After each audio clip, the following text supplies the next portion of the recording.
Il est 12h45 sur la chaîne du développement. Bonjour et bienvenue dans le journal de la mi-journée. Voici les titres à développer. L'Université d'Abomey-Calavi et l'Autorité de recherche et d'enseignement supérieur ARES célèbrent 25 ans de partenariat axé sur la formation et les recherches scientifiques. Les acquis de ce partenariat sont sous les projecteurs. Les précisions dans un instant. Qu'est-ce que l'ergonomie? Eh bien, c'est une science qui permet de booster les performances des ressources humaines d'une entreprise. Tout sur ce métier rare dans ce journal.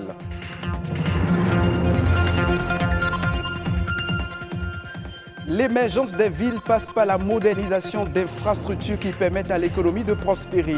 Les Béninois rêvent d'avoir des villes modernes à l'image des grandes villes de l'Hexagone.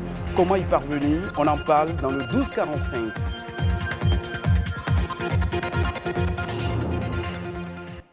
À nouveau, bienvenue dans le journal de BBV4 et merci de votre fidélité. 25 ans de formation au service de la science. L'Université d'Abomey-Calavi célèbre les noces d'argent de sa collaboration avec l'Autorité de recherche et d'enseignement supérieur, l'ARES. Une coopération qui a permis de former des cadres techniques et spécialistes de la science. L'Université d'Abomey-Calavi, fort de cela, œuvre depuis 25 ans à l'amélioration des pratiques professionnelles dans les formations qu'elle offre. Les détails dans ce reportage de Rodrigue Babagrito. Élever des insectes pour nourrir des poissons, Mohamed et ses pairs ont toujours voulu en faire une réalité après leurs nombreuses recherches scientifiques. Aujourd'hui, c'est avec grand bonheur qu'ils exposent leur chef-d'œuvre. C'est le fruit d'un programme qui a pour objectif d'utiliser aussi les insectes pour produire de l'aliment pour poissons localement ici. C'est ce projet qui est arrivé avec tous ces objectifs et qui nous permet aujourd'hui, sur place ici, de le faire. À l'origine de ce projet, l'Académie de recherche et d'enseignement supérieur, qui depuis un quart de siècle accompagne l'Université d'Abomey-Calavi pour une amélioration des pratiques pédagogiques dans les formations. On a choisi l'université, à l'époque Université nationale du Bénin, comme point de chute privilégié pour développer des programmes qui étaient tout à fait nouveaux, qui visaient à soutenir l'institution en tant que telle, en plus des programmes scientifiques dans différents domaines. Et puis voilà, 25 ans plus tard, nous sommes toujours là avec des centaines de boursiers, des dizaines de professeurs qui ont été formés en Belgique, des centaines de Belges qui sont venus ici. Et pour commémorer à sa juste valeur ces 25 ans de coopération, le bilan est au cœur de cette rencontre de 2 jours. Un partenariat riche et évolutif au service des sociétés, voilà comment résumer la longévité de la collaboration entre les mondes académiques béninois et belges. Ce qui a changé, c'est la qualité de l'enseignement, puisque vous ne pouvez pas avoir une qualité sans formateur. Tout ce qu'il y a comme infrastructure d'accès à Internet a été mis en place avec le soutien de ce programme. Également, le soutien aux bibliothèques.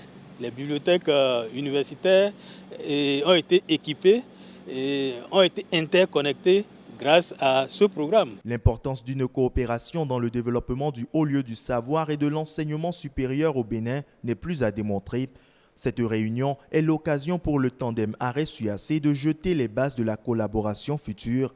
Les défis se font de plus en plus grands. Nous sommes toujours là avec des belles perspectives d'avenir pour soutenir l'université d'Abomey-Calavi désormais, qui n'a plus 7 000 mais 70 000 étudiants. Le défi, c'est maintenant l'insertion professionnelle aussi, puisqu'il ne s'agit pas de former tout simplement, de mettre sur le marché des diplômés. Il faut se soucier un peu de leur sort. L'université d'Abomey-Calavi s'ouvre de plus en plus sur le monde et fournit des ressources humaines de qualité et des résultats de recherche adaptés au développement du Bénin et des nations. Par ses partenariats et collaborations, l'égalité et l'équité qu'elle compte promouvoir à l'horizon 2063 sont certaines d'être une réalité.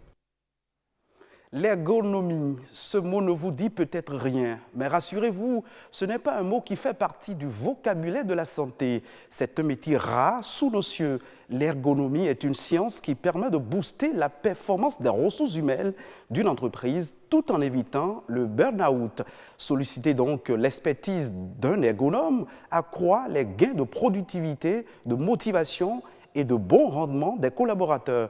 Carole Akorbekan est une ergonome. Elle parle de son métier. L'ergonomie est une science qui est jeune et qu'il faut intégrer dès la conception des entreprises c'est-à-dire que ce soit du bâtiment ou même de l'organisation du travail. C'est une démarche qu'il faut intégrer bien en amont pour pouvoir profiter de tout ce qu'elle va apporter en termes surtout de bien-être pour les travailleurs et de performance pour l'entreprise, performance durable, je rappelle. Parce que vous voyez souvent, on a des entreprises qui, elles se créent. À un moment donné, elles connaissent un niveau de performance et après, elles chutent.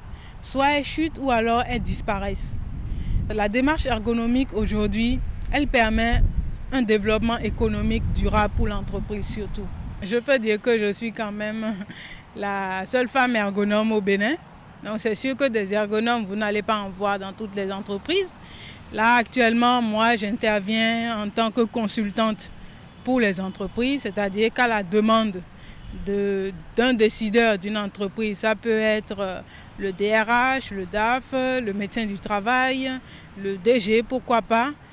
Moi, j'interviens à sa demande. Et aussi, n'oublions pas les représentants du personnel, le comité hygiène et sécurité, par exemple, pour une analyse des conditions de travail ou pour une problématique de baisse de performance ou pour la baisse de la qualité du service rendu dans les entreprises qui sont dans le service, ou encore pour une entreprise qui se rend compte qu'elle dépense beaucoup en termes de maladies professionnelles.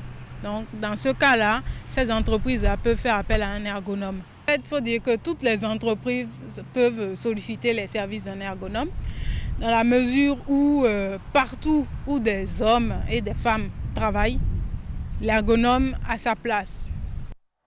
Les Béninois rêvent de voir les villes du Bénin telles que Cotonou, Parakou, Porto Novo ou encore Nati Tengou à l'image des grandes villes du monde. Ils n'hésitent pas surtout à comparer les villes du Bénin, notamment la capitale économique, aux grandes métropoles. Selon les spécialistes, c'est une comparaison qui n'a pas sa raison d'être si l'on se refait à l'origine de ces villes. Est-il alors possible de moderniser les villes béninoises? Élément de réponse dans ce reportage de Nadège Sani.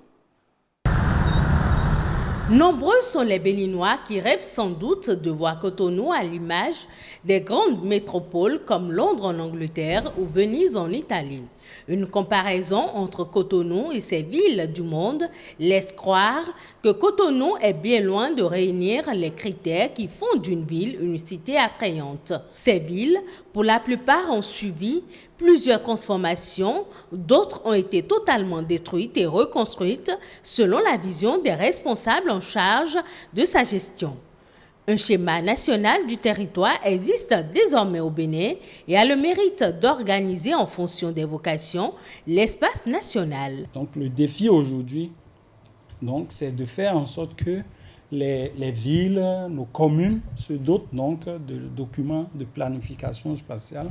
La mise en œuvre du document s'avère nécessaire pour donner par exemple à Ouidah sa vocation de ville touristique et à Cotonou son statut de ville d'affaires. Lorsque normalement les gens demandent un permis de construire, c'est le document de planification qui permet de dire oui, ce que vous voulez faire est cohérent avec ce que nous avions prévu. Si ce n'est pas cohérent, on peut vous orienter là où il convient de le faire. Tout projet d'aménagement du territoire requiert l'expertise d'un architecte. C'est aux spécialistes de rendre la ville attractive et susciter l'admiration auprès de ses visiteurs. Qu'on décide aujourd'hui de faire de Gary un très grand centre d'affaires. Un peu comme le World Trade Center, de grandes tours administratives, des tours des banques, ici ou ça, pour faire des affaires, pour générer de l'argent. Pas impossible de le faire, mais vous le faites et ça va vous coûter ce que ça va vous coûter. La beauté d'une ville ne se limite pas à ses édifices, il faut qu'elle dispose de parcs, de centres de loisirs et de détente pour l'embellir. Parce que si nous libérons les marécages, nous aurons réglé plusieurs problèmes en même temps. D'abord, nous pourrons disposer d'espace pour donner une bouffée d'oxygène à notre ville Cotonou en aménageant des espaces boisés, des parcs. Et deuxièmement, nous pourrons assainir notre ville. En dehors des places publiques, les quartiers et la qualité architecturale des bâtiments qui s'y trouvent donnent aussi à la ville son caractère atypique. Faire des habitations en hauteur, ce n'est pas dans nos cultures, mais nous sommes obligés d'en venir. On ne peut pas continuer à faire des extensions de lotissements alors que les centres-villes ne sont pas encore densément occupés. Il faut densifier l'habitat. Une ville est aussi belle si ses artères sont assez larges et des voies de circulation plus rapides. Actuellement, différents chantiers sont en cours d'exécution pour rendre nos villes plus modernes et attrayantes. Le parc éolien de Taïba Ndiaye porte à neuf les centrales d'énergie propres du Sénégal. Ainsi, ce pays est en train de réussir son pari d'introduire les énergies renouvelables dans la production nationale. L'option était prise dans le plan Sénégal émergent et elle porte beaucoup d'ambition. Les précisions dans ce reportage. Sur une latérite tracée au milieu des champs, les éoliennes sont visibles. Des aérogénérateurs qui donnent un aperçu de l'importance de l'infrastructure. Non loin de là, des installations haute tension. C'est ici que le président de la République Macky Sall pose l'acte symbolique. Une coupure de ruban qui met en service le parc éolien de Taïba Ndiaye. Des explications qui suivent, l'on apprend que l'énergie produite par les éoliennes est reçue ici. Un pont de frontière qui permet de recevoir l'électricité produite et de reverser dans le parc de Sénélec via le poste de Tobène qui est non loin d'ici. On entre par le transfo, il y a un transfo qui est là, le transfo, donc on entre en 225 et on sort en 33. De l'autre côté, nous avons 3 bancs condensateurs avec 5 circuits. Au total, donc de là au parc éolien, nous avons 10 circuits. 5 circuits sur le transfo et 5 autres circuits sur le transfodeur avec marches séparées. Le système de supervision permet d'avoir toutes les données au niveau de la centrale. Sur place, le président Macky Sall est invité à démarrer la centrale muni d'un mot de passe. Donc, quand vous appuyez avec cette souris, sur ce bouton c'est marqué Send Command, vous envoyez le signal de Run Start à toutes les éoliennes qui sont sélectionnées. Donc, Monsieur le Président. La manœuvre du chef de l'État est visible ici au niveau des éoliennes. Une installation immense avec un support et des pales qui font 180 mètres. Comment on accède aux pales? Comment on accède aux pales? On a un ascenseur, si vous voulez on peut monter. Un ascenseur intérieur, on va vous expliquer un peu techniquement comment ça se passe. Donc on bloque déjà le rotor, la pale pour la sécurité et ensuite on accède dans le hub pour aller voir ce qui se passe dedans et surtout on est à 117 mètres. 40 étages. Donc 117 mètres pour la hauteur du rectangle, ce qu'on appelle la nacelle. Et une fois que la pale qui fait 62 mètres est rajoutée, on est presque à 180 mètres. L'électricité produite ici vient donc du vent. À l'intérieur, le président Macky Sall mesure l'intensité et l'importance du courant. Le principe est simple, dès que le vent fait tourner les pales, celles-ci activent les générateurs qui, à leur tour, produisent l'énergie éolienne. Aujourd'hui, 16 turbines sont opérationnelles, soit 40 MW.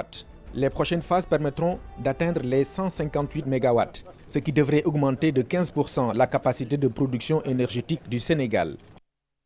Au centre du continent africain, nous sommes à présent en République démocratique du Congo. Les criquets pèlerins ont envahi le pays, faisant ainsi de la RD Congo le premier pays d'Afrique centrale à être touché. Selon les détails de l'Observatoire acridien de la FAO, les nuisibles sont arrivés sur la rive occidentale du lac Albert après avoir traversé le nord de l'Ouganda. Il s'agit de la première invasion des criquets pèlerins en RDC depuis près de 115 ans. À quoi cela est-il dû? Impossible d'y répondre. Tout ce qu'on sait pour le moment, c'est que la situation reste alarmante dans les autres pays comme le Kenya, l'Éthiopie, la Somalie, indique la FAO. C'est sur cette brève de la RD Congo que ce journal se referme. Merci de l'avoir suivi. À très vite.